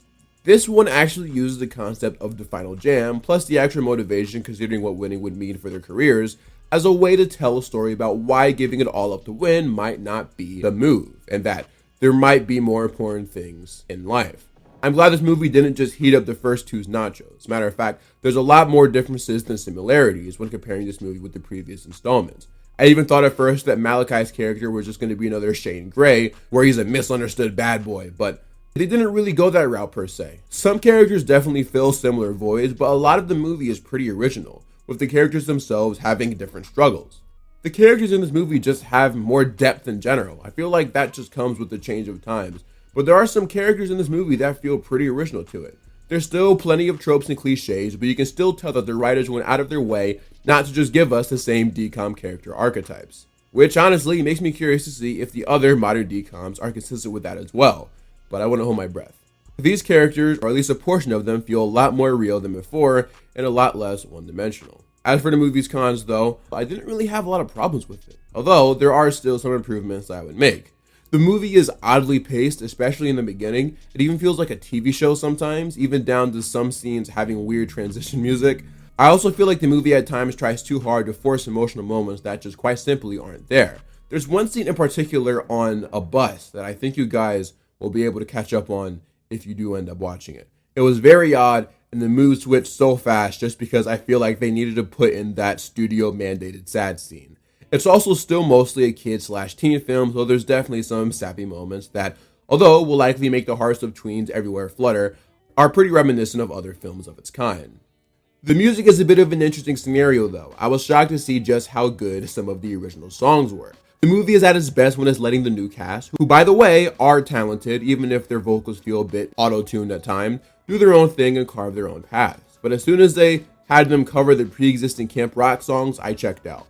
I think having a few here and there, especially the iconic ones, is fine, but unfortunately they definitely butchered Brand New Day, a song that didn't even need to be included in my opinion, despite it being one of my favorites. It just sounds fake, I don't know. The best cover that they ended up having was We Rock, but considering it's an ensemble song, I feel like it'd be quite hard to mess that up. And yeah, we can talk about the one that recently made its rounds on social media after it was released. Play My Music. Now this one doesn't really sound good at all, but after hearing the snippet that was released, I was pretty easily able to deduce that that was kind of the point. For those unaware, Camp Rock 3's version of Play My Music was used during a montage scene where all the kids at the camp, good and bad, were trying out. So because of that, every few seconds the song switches to a different style sung by different kids. The song sounds like a complete mess, but being honest here, I'm kind of concerned how many people didn't realize that that's what they were going for, even if the audio was released before the visuals were attached. At first, I was turned off too because I loved the original song, which is something you know if you watch my Camp Rock song tier list video out on my second channel now, link in the description. But after listening to it for like 10 seconds, I realized what was going on and got over it. Common sense isn't that common, I guess. That being said, some of these original songs are really solid. Most of the cast, especially Liamani, knows how to sing. My two favorite songs are Play It My Way, which was one of the singles, and Rhythm's Only Right. Genuinely some really fun tracks. And of course, before we wrap things up, we gotta talk about the nostalgia factor of this movie. The Jonas Brothers are not leads in this film, they are merely supporting roles, and yeah, they're good.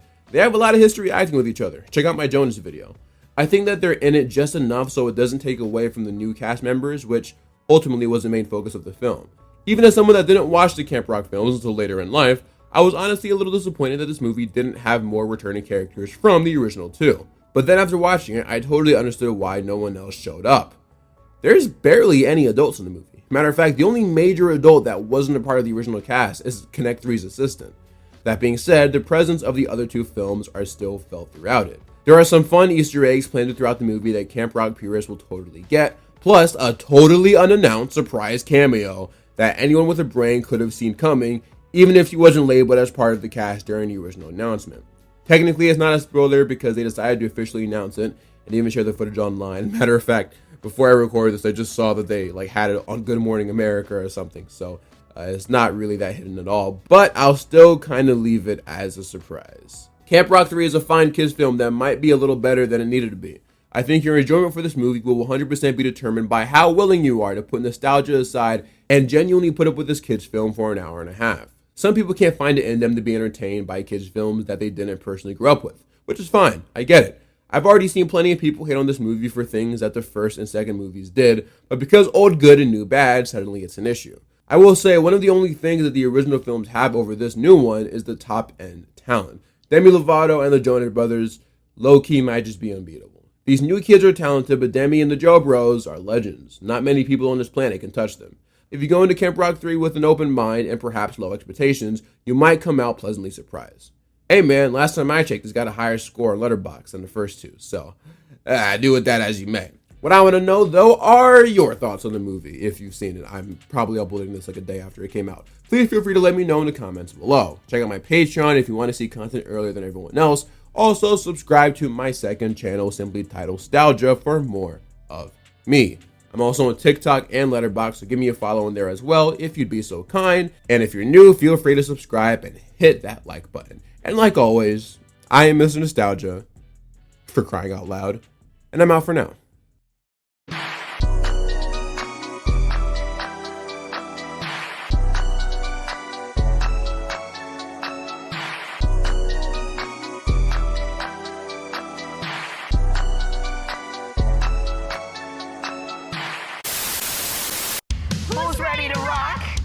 Dance along with the Camp Rock Freestyle Jam during a special presentation on Disney Channel's Rockin' Sunday. You may have seen Camp Rock before, But you've never seen it like this. we're gonna dance along to the movie and show you step-by-step moves inspired by some of our favorite songs. And we'll even show you how to make some of your own freestyle moves. So tune in and get down with us. Yeah. See the moves at DisneyChannel.com/Freestyle Jam. And watch Sunday, September 6th at 9, 8 Central, part of Rockin' Sunday. Let's rock. Are you ready to rock? This new year, get ready to dance along with Disney Channel's Camp Rock 2 Freestyle Jam. Hosted by Allison Stoner and M. Finley. With the help of superstar choreographer from the movie, Brazil McCoy. It's all part of Disney Channel's Shake It Up New Year. We're gonna dance along to the Disney Channel original movie and show you the moves to tear it down, and it's on. So tune in and get down with us. Dance along with Disney Channel's Camp Rock 2 Freestyle Jam. Premieres Friday, part of Disney Channel's Shake It Up New Year's, starting at 6, 5 Central on Disney Channel. Well, guys, we've reached the end of my Camp Rock franchise coverage. That is, of course, unless they make a Camp Rock 4, which I guess is always a possibility. And if they do, you know that I will be there. But until that day comes, this is it. If you enjoy this compilation video, please feel free to hit that like button. Plus, let me know which Camp Rock movie is your favorite. I think 3 is better than 2, but 2 is still probably my personal favorite. Check out my Patreon if you want to see content earlier than everyone else. Also, subscribe to my main channel titled Mr. Nostalgia for more of me. If you're new, feel free to subscribe. And like always, I am Mr. Nostalgia, and I'm out for now.